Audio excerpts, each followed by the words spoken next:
Mas olha, você ensina o teu filho, fica tudo gravado na memória.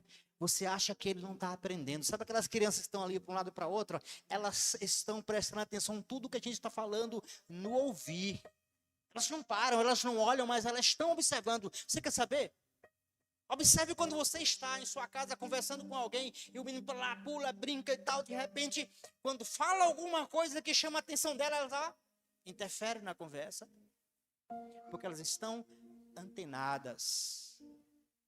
Então, ensina o teu filho, traz ele para a igreja. Ah, mas meu filho corre para lá, corre para cá, dá trabalho. Traz assim mesmo. Essa fase vai passar. Filho é bênção, é herança do Senhor. E a partir do momento que você não vem na igreja, não vem à igreja, porque tem o teu filho que é abençoado. Aonde está a bênção aí? Então não importa se ele seja imperativo ou não. Venha e traga, porque o menino está ouvindo, está aprendendo, e quando ele crescer, vai estar na memória afetiva dele tudo isso aqui. Amém? Fecha parêntese. Não encontrei a casa que nós morávamos. Acho que derrubaram. Não existe mais. Porque na minha memória, ela era próxima da casa dos meus tios, indo para a Estrada dos Piaus. A casa dos meus tios era aquela na esquina lá, né? Aqui é a irmã dele, a da esquina, e do meu avô a outra. E estava tudo gravado aqui, ó. E eu entrei, fui até os Limpos, me informaram que era Limpos, mas ali é muito longe para onde era a casa do meu pai. Era do lado esquerdo, tenho certeza disso, mas não existe mais nenhuma construção, o mato está alto, nem escombro eu vi. Eu não parei para ver se tinha algum escombro. Uma pena, mas valeu a experiência que eu tive nessa tarde. Amém?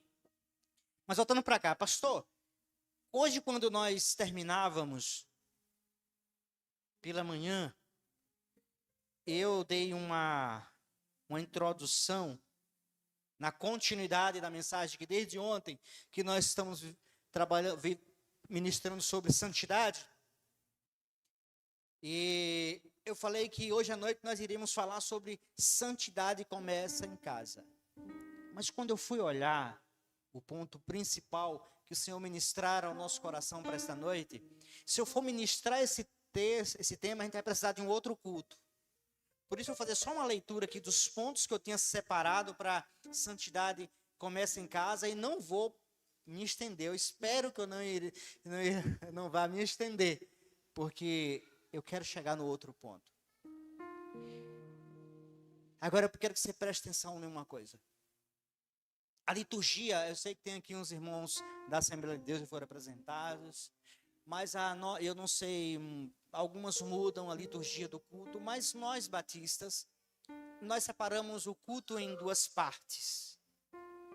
A primeira parte é a parte em que nós expressamos o nosso louvor, a nossa adoração a Deus. Nós chamamos de primeira parte, devocional, em que nós expressamos nosso louvor com cântico, com oração, com testemunhos de vida. Ou seja, nós falamos com Deus. E a segunda parte é a da palavra, onde Deus fala conosco. Então, se você ficar atento, Deus vai falar com você nesta noite. Como eu falei, vou ler só os tópicos aqui. Santidade começa em casa. 4 motivos para você amar seu cônjuge primeiro e depois os filhos. O que tem a ver isso com santidade? Tudo. Tudo. Sabe por quê? Porque aquele que é santo, ele faz a diferença. Lembra que nós ensinamos aqui? Nós não somos melhores, mas nós somos diferentes. E por que nós somos diferentes? Porque Cristo habita em nós. E nós espelhamos o brilho dele. E nós andamos na contramão do mundo. E nós morremos para nós mesmos. E fazemos a vontade dele porque, além de santo, nós entendemos que nós somos servos. Então, 4 motivos para você amar seu cônjuge primeiro, para depois os filhos. Eu dou a minha vida pelos meus filhos. Eu também dou. E amo muito os meus filhos, de paixão de coração. Mas, em primeiro lugar, eu amo a minha esposa. Para depois eles. Os filhos baterão asas. Quem é que vai ficar com você?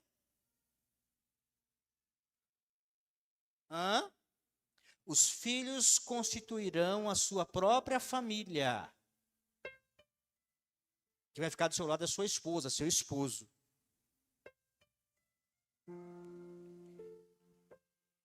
É o síndrome do ninho vazio. Então ame o teu cônjuge primeiro. Agora veja os exemplos que você vai dar para o seu filho. Os filhos precisam ver como funciona o casamento.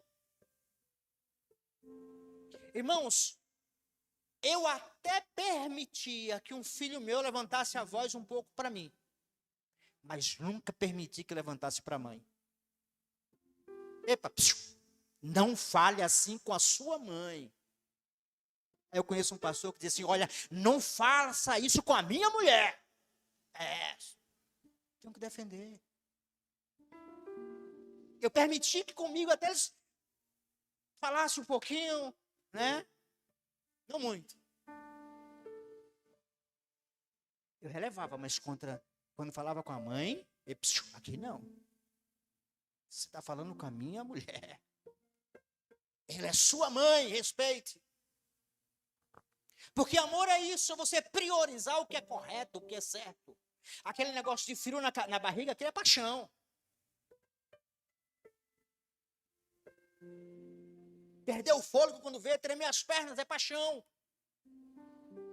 Amor é respeito. Você precisa respeitar o seu cônjuge. Amar através do respeito para que tu seja exemplo para os teus filhos. E eu disse que eu não ia estender nesse tema. Jesus. Mas é um dos motivos. Porque os pais são modelo para os filhos. Se os teus filhos veem o respeito que você tem pelo teu cônjuge, eles crescerão enquanto tiver a própria família, terão o mesmo respeito. Memória afetiva. Aprenderam desde pequeno. Aprenderam com quem? Com os pais. Segundo, cria um clima de romance no casamento. Por que os casais têm interrompido a aliança? A maioria quando nasce quem? Os filhos. E começam a transmitir o amor que sentia pelo cônjuge para os filhos. E vai deixando o seu cônjuge separado. E nós somos santos. Precisamos fazer a diferença. Precisamos viver a palavra de Deus. E a palavra de Deus diz que nós somos agora uma só carne. Vocês conhecem algum ex-filho aqui? Então, coloca isso na tua cabeça, aconteça o que acontecer, teu filho nunca vai ser ex, mas o teu cônjuge pode. Então, quando os filhos nascem, eu começo a transmitir o meu amor para os meus filhos e vou deixando a minha esposa de lado.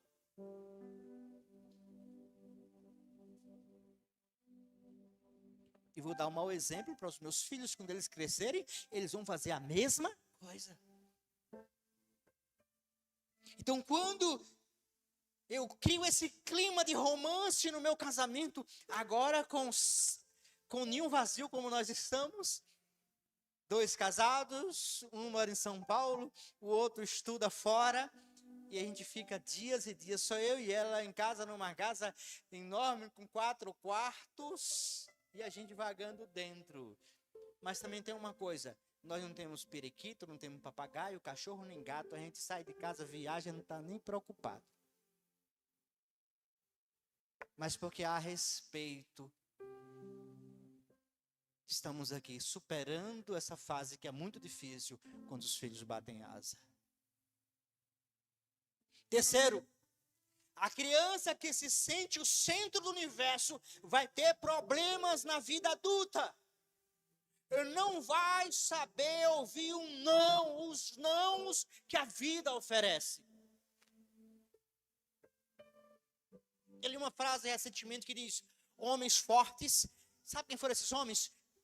Nossos pais, os da minha geração, viu? Homens fortes tornam tempos fáceis. Os nossos pais facilitaram o nosso tempo.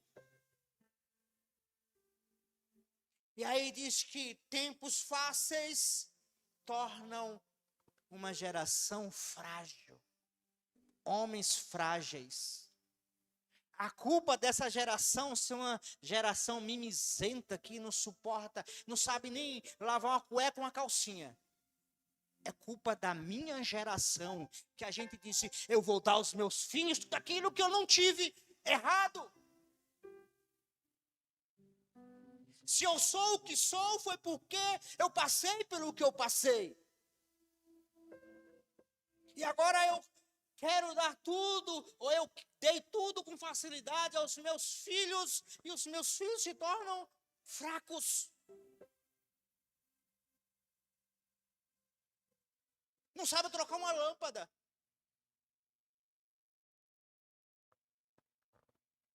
Só que aí o ciclo, aí diz que tempos fáceis, que geração fraca, tornam tempos difíceis. Vai começar tudo de novo. Só que esse processo é doloroso. Eles irão sofrer. E quando eles não tiverem mais pai e mãe, tiver que se virar sozinhos, o caldo vai entornar. E quarto e último, que era só para ler, mas eu já fiz um apanhado aqui. Permanece firmes no momento do ninho vazio, e eu não vou nem comentar mais. Bem, mas hoje pela manhã e ontem à noite, nós falamos algumas coisas que levam o homem a se desviar da presença do Senhor. E nós falamos que a falta de santidade, ela é gradativa. Começa com as pequenas coisas, o que é que tem, todo mundo faz, vou fazer só essa vez, depois eu peço perdão a Deus e retorno, e por aí vai.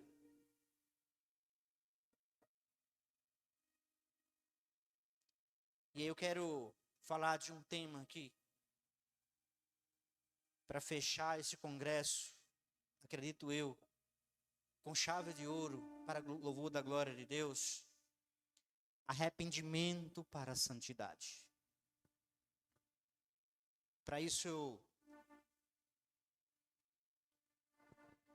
preciso contar aqui uma parábola. Um homem estava no escritório cansado, então ele imprime uma folha na qual tinha um círculo escuro no centro. De repente, ele coloca a mão e percebe que o círculo era um portal. A sua mão passou. Então ele começa a colocar a mão e pegar o objeto do outro lado de algumas superfícies. Colocava a mão aqui e pegava algo lá embaixo.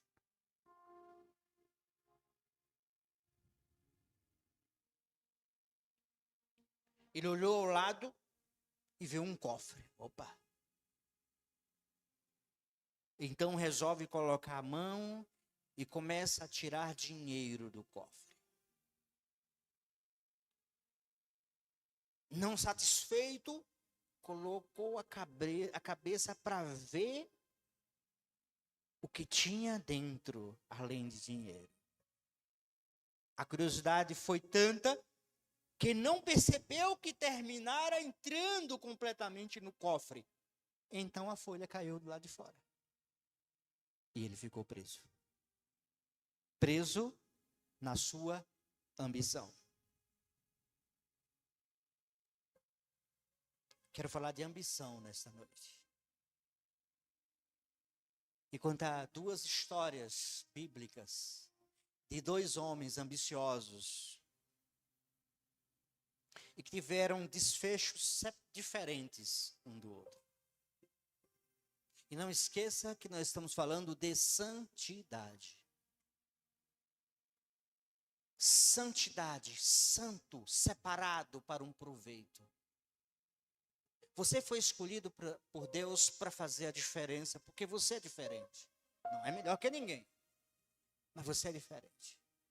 Tem que andar diferente, tem que falar diferente, tem que se vestir diferente, se comportar diferente. Então a Bíblia ela conta o caso, a história de dois homens que ambicionaram. Ambição pelo reino, pelo poder, o rei Saul. O outro, ambição pela luxúria, o rei Davi. Quantos conhecem a história desses dois homens? Levante a mão assim. Saul, ele pecou porque ele desobedeceu a Deus, ele não recebeu instrução de Deus para sacrificar, ele prestou sacrifício a Deus, parece ser uma coisa boa. Davi adulterou, ambicionou a luxúria. Aí eu faço a pergunta para você, olhando humanamente, qual é o pecado maior aí? O de Davi ou o de Saul? Pode falar, eu quero ouvir. O de Davi, não é assim? Pastor, mas não existe pecado maior, pecado menor, existe? Eu também dizia isso por muito tempo. Pecado para Deus é pecado, não existe negócio de pecado maior, pecado menor. Mas aí eu me deparei com esse texto aqui, irmão. O próprio Jesus disse isso para Pilatos quando estava sendo lá julgado. Pilatos preocupado porque via que era um homem inocente. Jesus conhece o coração, disse, fique tranquilo, pecado maior foi de quem me entregou. Peraí, se existe pecado maior, existe pecado menor.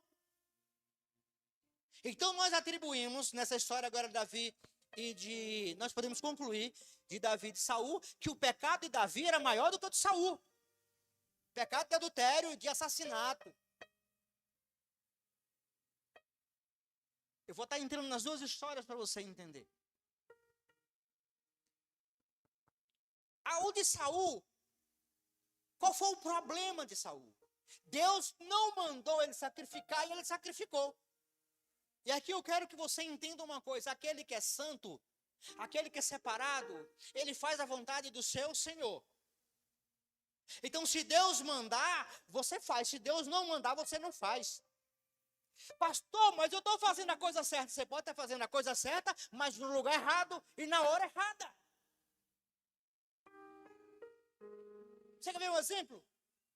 Deus te mandou ir aos hospitais, pregar o evangelho, evangelizar.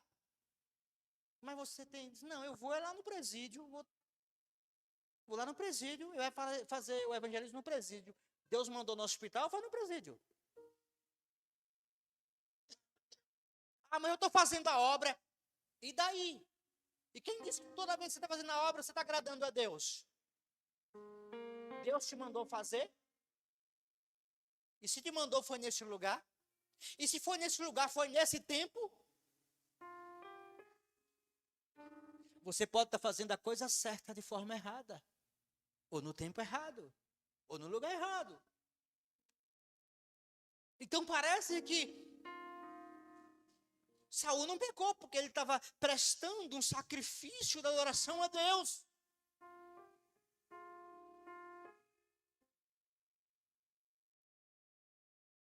Primeiro Samuel capítulo 13, versículo 11 a seguir, diz o seguinte. Então disse Samuel, que fizeste? Samuel vai até Saul e vai repreender.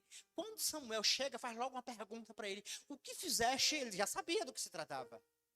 E aí ele responde, porquanto via que o povo se espalhava de mim, e tu não vinhas nos dias aprazados, os filisteus já se tinham ajuntado em Micmas. Eu disse, agora descerão os filisteus sobre mim, a Gigal, e ainda a face do Senhor não orei, ele não orou. E constrangi-me e ofereci holocausto. Ele está dizendo, ele começou agora a transmitir a culpa dele para os outros. Primeiro para Samuel, eu te esperei, tu não veio. Sabe o que significa? Tirar a culpa de mim e colocar no outro. Tem gente que tem um negócio de, como cristão, tem uma dificuldade de pedir perdão. Essa palavra parece que é pesada, né? Ao invés de pedir perdão, diz desculpa. Desculpa é tirar. Tirar a culpa de mim. Se eu tiro a culpa de mim, eu coloco em alguém ou em algo. Descascar a laranja. Eu vou tirar a casca da laranja. Perdoa, meu irmão. Pequei. Errei. Seja cristão, seja macho, seja fêmea. Assuma o seu compromisso, o seu erro. E ele começou agora a transmitir, dizendo, a culpa é tua. Em outras palavras, a culpa é tua. Samuel, tu tinha que ter vindo antes. Eu te esperei e tu não veio. Depois ele disse, olha, eu me precipitei, bem verdade. Eu não orei ao Senhor, não busquei a face do Senhor, já fui logo oferecendo o holocausto a Ele, um sacrifício para Ele, para que Ele nos livrasse dos filisteus. Parecia uma coisa boa, mas Deus não pediu sacrifício a Ele.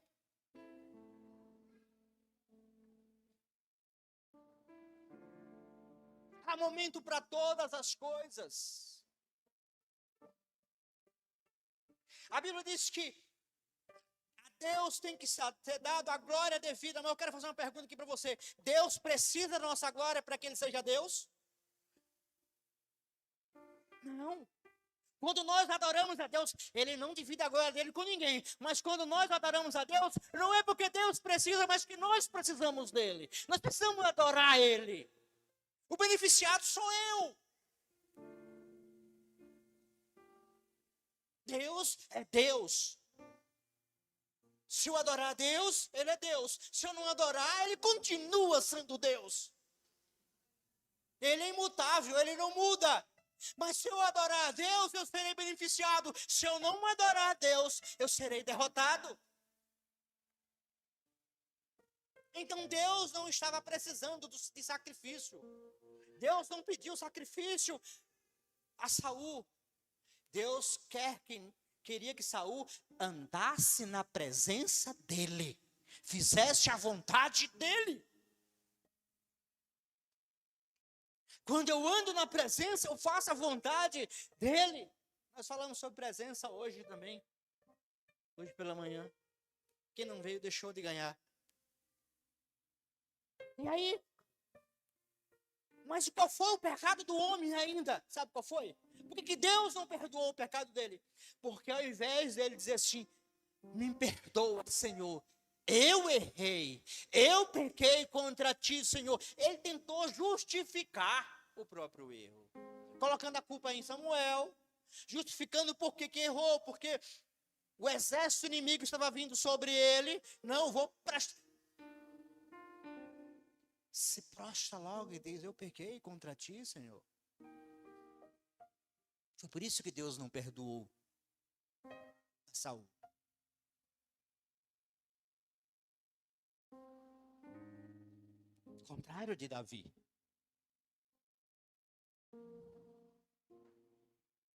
Davi cometeu 2 pecados fortes. Mas primeiro eu quero compartilhar com os irmãos aquilo que o Senhor tem ministrado no meu coração, por que ele pecou, para depois entrar no pecado. Davi era homem de batalha. Ele foi forjado na batalha, mesmo quando estava lá pastoreando as ovelhas do pai. Matou leão, urso, tomava as ovelhas dos dentes do leão. era homem de batalha. Enquanto o exército de Israel estava temendo o gigante Golias, ele diz: quem és tu? Um meninote encheu-se da presença de Deus, diz: quem és tu? Tu vem com espada, tu vem com armamento de guerra, mas eu vou em nome do Senhor dos Exércitos. E a Bíblia diz que o reinado dele foi constituído, ele na frente da batalha, ele ia batalhar mais um dia. Ele mandou o exército e ficou em casa, de bobeira. Tem um ditado popular que diz que mente vazia é a oficina do diabo.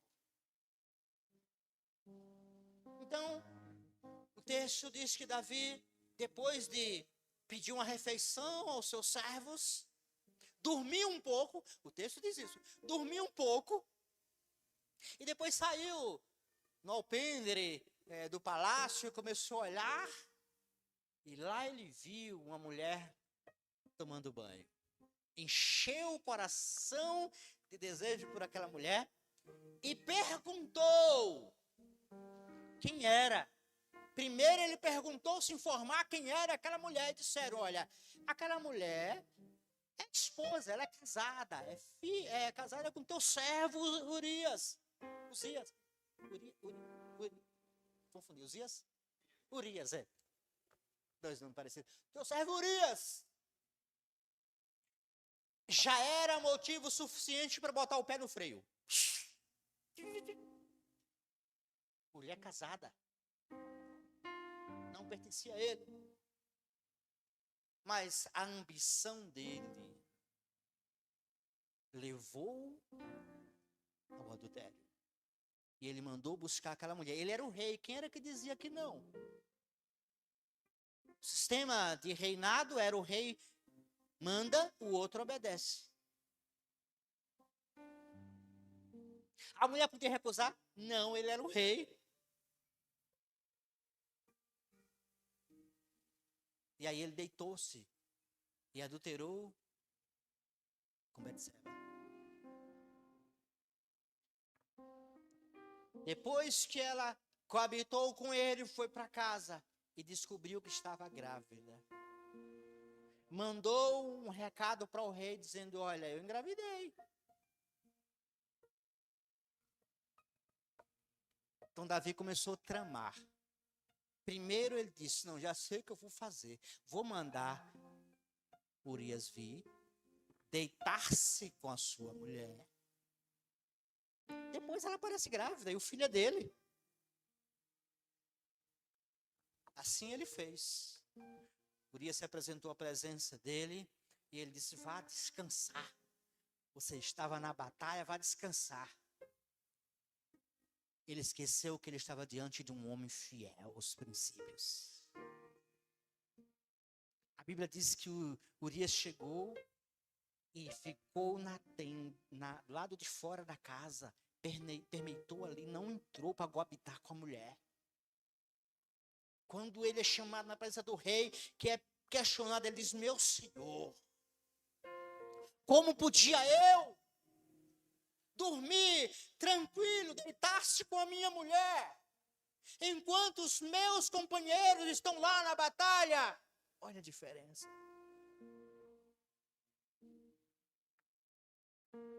Avisaram para o rei: olha, o homem não entrou em casa. O homem não dormiu com a mulher. Traz ele de volta aqui. O rei disse: fica mais uma noite. Mas ele não deitou-se com a mulher. Então, pelo próprio, olha só, irmãos, a trama. Pelo próprio soldado, ele manda um recado, um bilhete para o comandante. Diz: olha, pega esse homem que está levando. Sabe quando nós éramos... Hoje não existe mais isso, né? Mas quando nós éramos criança, que a gente aprontava na escola, a professora mandava o recadinho para os nossos pais e entregava para a gente tinha que entregar. Só que nós sabíamos o que estava ali. No caso de Urias, não. Urias entregou lá ao comandante e no bilhete dizia: pega Urias, coloca na batalha de frente, no lugar perigoso, para que ele morra. O texto vai dizer isso. Para que ele morra. 2 Samuel capítulo 12, depois você lê. E assim foi feito. E aquele homem morreu. Este foi o pecado de Davi. Compare agora com o de Saul. Mas os dois tiveram o mesmo motivo para pecar, a ambição. Uma ambição pelo reinado e pelo poder. Ele imaginou que se os filisteus viessem e ganhassem a batalha, ele ia perder tudo. Então ele se precipitou e fez aquilo que Deus não mandou fazer. O outro ambicionou uma mulher, ambição pela luxúria. Os dois pecaram contra Deus. Mas enquanto Urias Saul tentou justificar o seu erro, a Bíblia diz que Davi colocou o rosto no pó. Chorou amargamente. E jejuou, porque o profeta Natan tinha dito para ele que ele ia sofrer as consequências e que o filho do adultério iria morrer e que as mulheres dele seriam abusadas em praça pública. Ele dobrou-se ao Senhor e ele não justificou o seu erro. Foi neste momento que Davi escreveu o Salmo 51. E aí no Salmo 51 ele diz: pequei contra ti, somente contra ti pequei, não sou digno de ser chamado teu filho. E assim como Saul, ele podia justificar.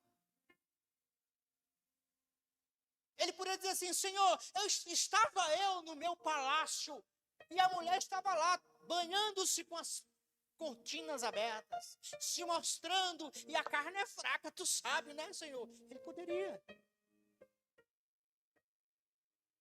Ele poderia tentar se justificar usando esse negócio da carne é fraca. Eu vejo muitos crentes dizendo: a carne é fraca, mas a Bíblia diz que o Espírito é forte. Nós não podemos ceder às tentações, não podemos ambicionar aquilo que não nos pertence. A ambição nos prisiona. A ambição, ela não tem lugar numa vida de santidade. Pequei contra ti, Senhor, somente contra ti pequei, e não sou digno de ser chamado teu filho, mas se tu quiseres, tu pode me fazer limpo. Eu quero abrir um parênteses aqui. Tem muita gente, inclusive eu, por muito tempo, dizia que Davi era um homem segundo o coração de Deus, porque ele sabia os atalhos para chegar ao coração de Deus, era um homem que se arrependia. Davi era um homem que se arrependia, mas não foi por isso, viu, irmãos? Lá no texto de Saul, na consequência, Samuel diz: olha, o Senhor vai te tirar o reinado e vai escolher um homem segundo o coração dele. Sabe por que Davi é escolhido segundo o coração de Deus? Porque Saul foi escolhido um rei segundo o coração do homem. Deus tinha um propósito de constituir um rei para Israel, mas não era o tempo. Entenderam? Não era o tempo. Mas o povo queria um rei. Chama Samuel e diz: olha para as nações que estão ao nosso redor. Todas têm um rei, só nós que não temos. Queremos um rei. Pastor, então Saul não foi escolhido por Deus? Foi escolhido por Deus. Mas foi desejo do homem, foi segundo o desejo do coração do homem. Deus ainda mandou alertar, disse para Samuel, olha, vai lá, mas diz a eles que é o seguinte, que o rei agora vai dominar sobre os filhos dele, sobre as plantações deles, sobre tudo que é deles, não tem que prestar agora. Não, mas nós queremos um rei.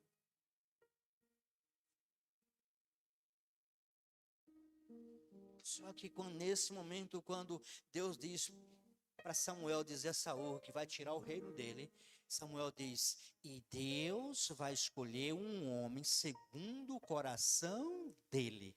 É por isso que Davi é chamado homem segundo o coração de Deus. Foi um rei segundo a vontade de Deus e não segundo a vontade dos homens. Não quer dizer que ele era uma pessoa perfeita. Tanto é que adulterou e assassinou.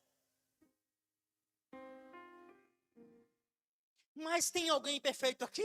Ontem não tinha, tem aqui hoje? Então não vamos julgar Davi porque pecou. E vamos seguir o exemplo dele de arrependimento. Pequei contra ti, somente contra ti pequei, já não sou digno de ser chamado teu filho, mas se o Senhor quiseres, pode me fazer limpo, puro.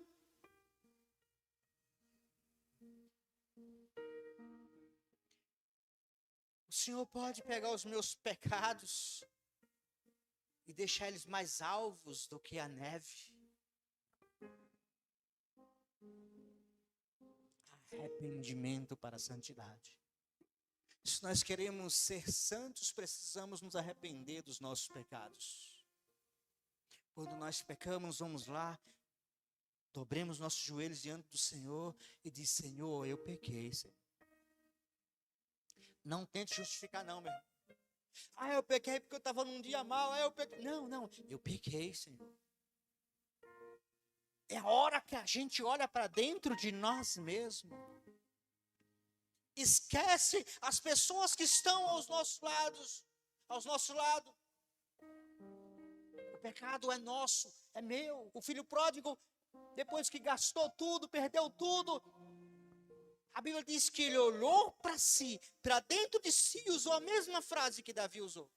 Pequei contra ti, vou para a casa do meu pai, chega lá, eu vou dizer para ele, meu pai, eu pequei contra ti, não sou disso, ser chamado teu filho, me trata como um dos teus jornaleiros, dos teus servos, dos teus escravos. Eu não preciso justificar o meu erro, Deus sabe qual é o meu erro, qual foi o meu erro. Não precisa justificar, basta dizer, Senhor, eu pequei.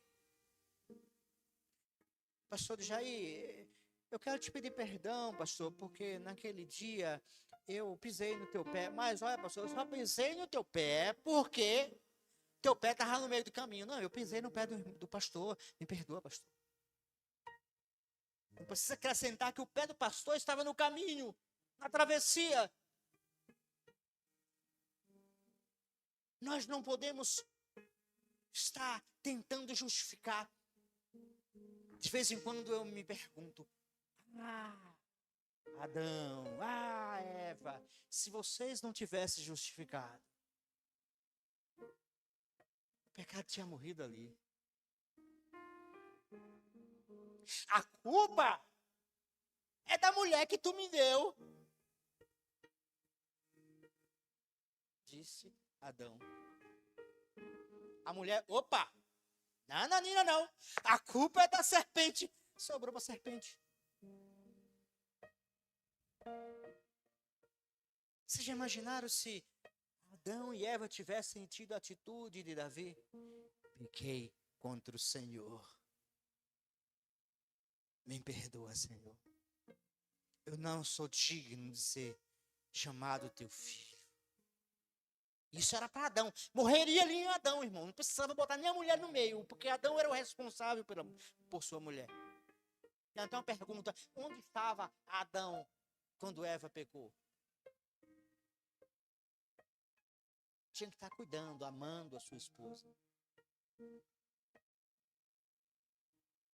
Ele não precisava trabalhar. Não. Ali no Éden, Ele não precisava trabalhar, só era administrar, botar nome nos animais, nas árvores. Não precisava plantar. As árvores produziam o seu fruto. O trabalho deles, de Adão, era só chegar lá no pezinho de árvore, tirava a fruta e comer e dava para sua mulher, aqueles que era permitido. Então, onde estava Adão? Mas se ele toma a postura de Davi, e tivesse dito, Senhor, pequei contra ti. É só imaginação minha, viu, irmãos? Talvez nós não estivéssemos passando pelo perrengue que nós passamos hoje. Porque nós não fomos feitos para morrer. O pecado foi que trouxe a morte para o homem. Por que nós não queremos descolar dessa matéria? Porque dentro de nós, a essência da eternidade, que é o sopro de vida do Senhor. Quando Deus fez todas as coisas, Ele vai fazer o homem, faz com as próprias mãos, mas faz ali um boneco, uma estátua, um boneco de barro, sem vida. Então a Bíblia diz que o Senhor vai lá e nas narinas do homem e tornou-se alma vivente. A fagulha da eternidade, o sopro de Deus, e agora estava dentro do homem. Por isso que nós não queremos partir daqui, porque nós achamos que a morte física é o fim. E nós não fomos criados para ter fim, fomos criados para viver eternamente com Deus.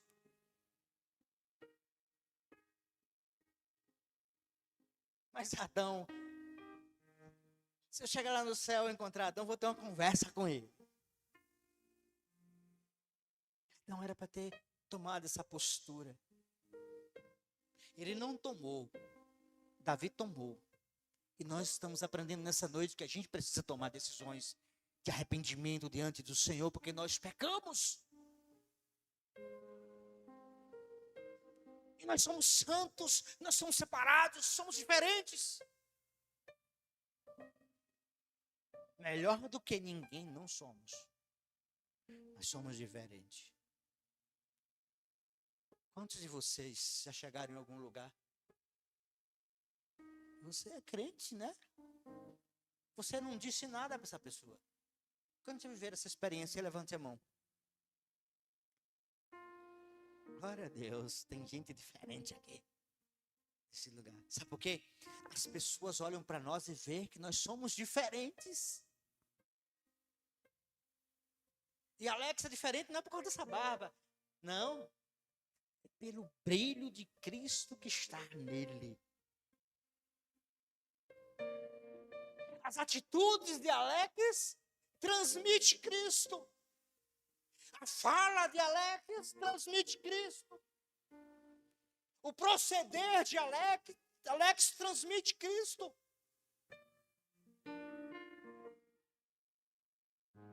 Porque nós somos santos. Não somos dignos de pedestais, de adoração, de nenhum reconhecimento. Toda honra, glória, louvor pertence ao nosso Deus. O evangelista João, no término da sua epístola, aquele homem que dizia seu discípulo amado, que recostou-se a sua cabeça no peito do mestre, ele disse: importas que tu cresças e que eu diminua, para a glória de Deus. Esse brilho estampado aí não é para a tua glória, é para a glória de Deus. Porque a partir do momento que nós pegarmos a glória para nós, acabou a santidade. Ambicionamos estar no lugar de Deus. Foi por isso que o diabo caiu. Satanás caiu. Anjo de luz. Na hierarquia, o maior anelou no seu coração ser igual a Deus. Quando eu busco a glória para mim. Eu tenho uma dificuldade. Irmãos, por favor, se você faz isso, não faz na minha presença, que eu fico olhando assim. Eu tenho uma dificuldade de pessoas que estufam o peito e diz: eu ganhei aquela vida para Jesus. Tu ganhou o quê? Por um acaso tu morreu por ela?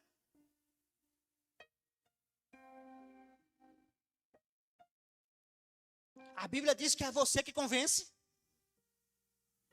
A Bíblia diz que quem convence é o Espírito Santo de Deus. Você é apenas um instrumento. Você é o quê? Canal. Vamos mudar essa palavra canal? Você é cano. Cano e canal têm a mesma função. Qual é a função do canal, São Francisco? Jorrar água sobre ele.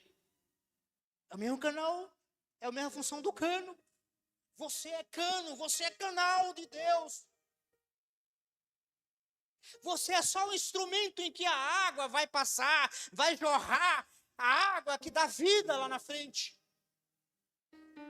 E Jesus disse: eu sou a água da vida. Eu e você somos apenas canos, canais. A glória é da água. Quem dá vida é a água, porque foi a água que morreu por aquela vida, e por mim, e por você. Então, irmão, para com esse negócio. Eu ganhei porque você está trazendo a glória de Deus para você. Eu fiz. O teu eu vai te aprisionar. Toda a glória tem que ser dada a Ele, rendida ao Rei dos Reis, Senhor dos Senhores. E Davi era um homem sábio. A Bíblia diz que o temor ao Senhor é o princípio da sabedoria. Existe muita gente inteligente. Inteligente é uma aptidão, uma facilidade de conhecimento, de aprendizado. Tem gente que é inteligente e aprende determinadas coisas com muita facilidade. Mas ser sábio é aplicar a sua sabedoria nas coisas certas. Por isso que a Bíblia diz que o princípio da sabedoria é o temor ao Senhor. Quando eu temo ao Senhor, eu sou sábio. Então Davi, ele era um homem sábio. Ele disse: olha, eu não vou estar justificando o meu pecado. A Bíblia diz que Saul depois se arrepende, se prostra, rasga suas vestes sacerdotais. Mas quando ficou sabendo que ia perder o reino, não foi por arrependimento. Foi para não perder aquilo que tanto ele queria. Então Davi, ele se rasga na presença do Senhor e ele diz assim: Senhor, pode tirar tudo, pode tirar o meu reino, tu já tirou o meu filho, olha, pode tirar tudo, só não tira de mim a tua presença. Depois você lê o Salmo 51 com carinho. Aí no versículo 10 do Salmo 51, Davi diz, depois que ele diz que é pecador, pecou contra o Senhor, mas que se o Senhor quiser pode tornar ele purificado. Aí ele diz: cria em mim, ó Deus, um coração puro e renova dentro de mim um espírito inabalável. Estão olhando para cá, né? Aí, ó. Cria em mim, ó Deus. Agora, eu acho que é o versículo 17. Coloca aí, irmão. Se não for, sobe e desce que a gente vai encontrar. Mas acho que é o versículo 17. Diz aí. Coloca aí, por favor. É isso, é esse mesmo, 17. E na continuidade, ele vai dizer: sacrifício agradável a Deus, são um espírito quebrantado, coração compungido e contrito, não desprezarás, ó Deus. Deus quer pureza de coração para aqueles que são santos.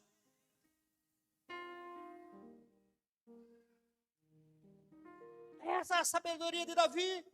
O pecado de Davi foi bem maior do que o de Saul. Ele não só adulterou, como ele assassinou.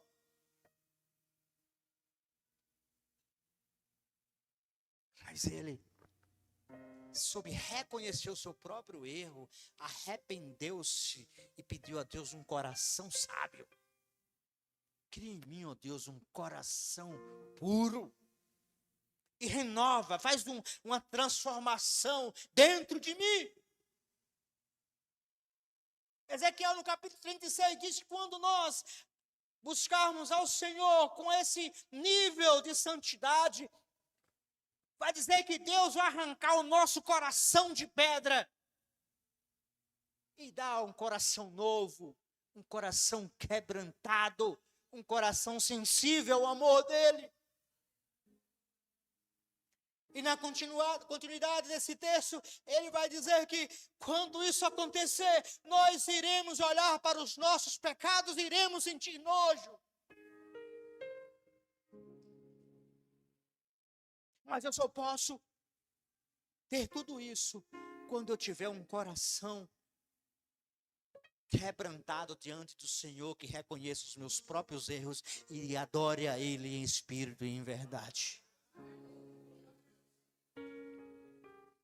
Essas foram as diferenças entre esses dois homens que tiveram como pecado a mesma coisa, a ambição.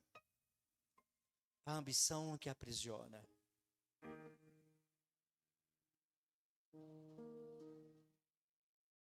Mas teve um outro homem que ele deu o maior exemplo. Eu não sei se existe esse termo, de não ambição.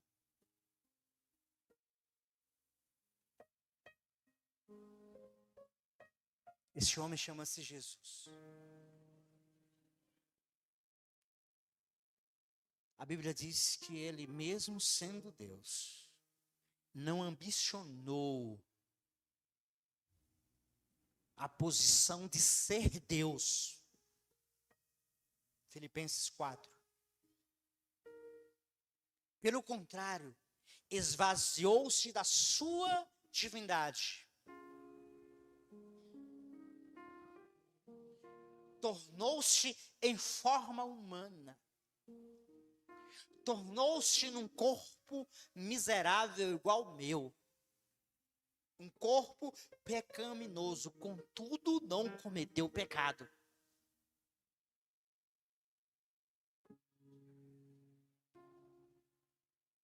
E ele esvaziou-se de tal forma que não usurpou ser Deus e teve morte, e morte de cruz. A Bíblia diz que Deus olhou para o mundo e viu que todos destituídos, afastados da sua glória estavam. Olhou para o mundo, não havia um justo, nenhum sequer. Nenhumzinho, olha, irmãos. E naquela época tinha muita gente boa. Eu ouço muito, mas fulano não. Ali vai para o céu. É uma pessoa boa. Não é louca falar mal de ninguém. Irmão, se não confessar Jesus, não vai não. Não havia um justo sequer.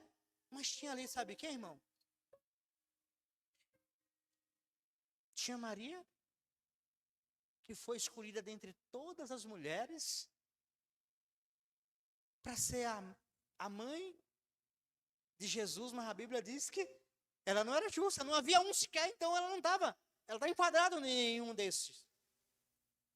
O próprio José, que teve a capacidade de perdoar, mesmo uma história Difícil de se acreditar. Imagine aí você é varão aí.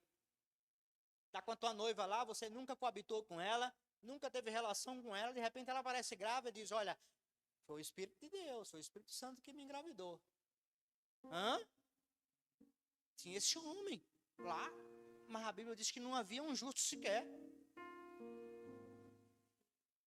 Existiam os pais de João Batista, existiam muitos homens bons, que a Bíblia também não cita. Mas tinha muita gente boa, com certeza. Mas não havia um justo sequer. Sabe por quê, irmãos? Que a Bíblia diz que não é por obras, para que o homem não se glorie. Apesar de nós sermos formados para fazer as boas obras. Mas não é por obras que nós somos salvos. É dom de Deus. É pela fé. Então Jesus, ele abdicou-se da sua divindade, tornou-se homem, tornou-se em forma de homem, foi crucificado pelos nossos pecados, morte de cruz, morte que naquela época só passava por esse tipo de morte os malfeitores. Mas Jesus, ele se tornou malfeitor quando ele assumiu os nossos pecados sobre a vida dele. A Bíblia diz que ele se tornou maldito por conta do meu pecado.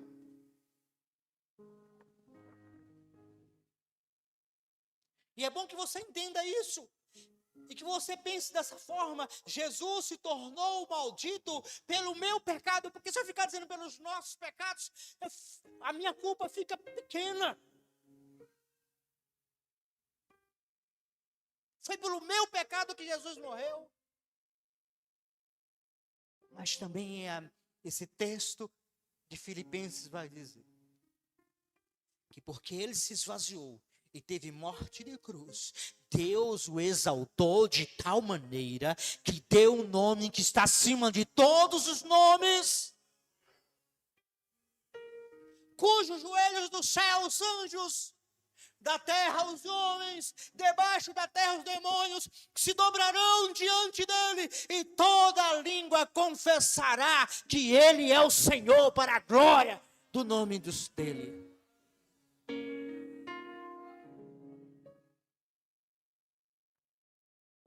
Todos os joelhos dos céus, da terra e debaixo da terra, quer nessa vida ou na outra, terão que se dobrar diante dele. Não tem outra forma. A vida não acaba aqui. Tem muita gente enganada por aí afora. Morreu, acabou. Acabou não. É só o começo de uma vida eterna com ou sem Jesus. Mas quer eu morra com ou sem Jesus, não importa, um dia terei que me dobrar diante dele. Os demônios terão que se dobrar diante dele. Porque Deus deu um nome sobrenatural a ele. Portanto, o tempo certo chama-se hoje. Não é amanhã. É hoje. Temos que viver cada dia como se fosse o último. Se há em você um nível de santidade, viva o dia de hoje como se fosse o último. Jesus pode não voltar amanhã. E olha aqui, está próxima a vinda de Jesus, os sinais estão se cumprindo. Ele pode não voltar amanhã, mas ele pode convocar a mim ou você.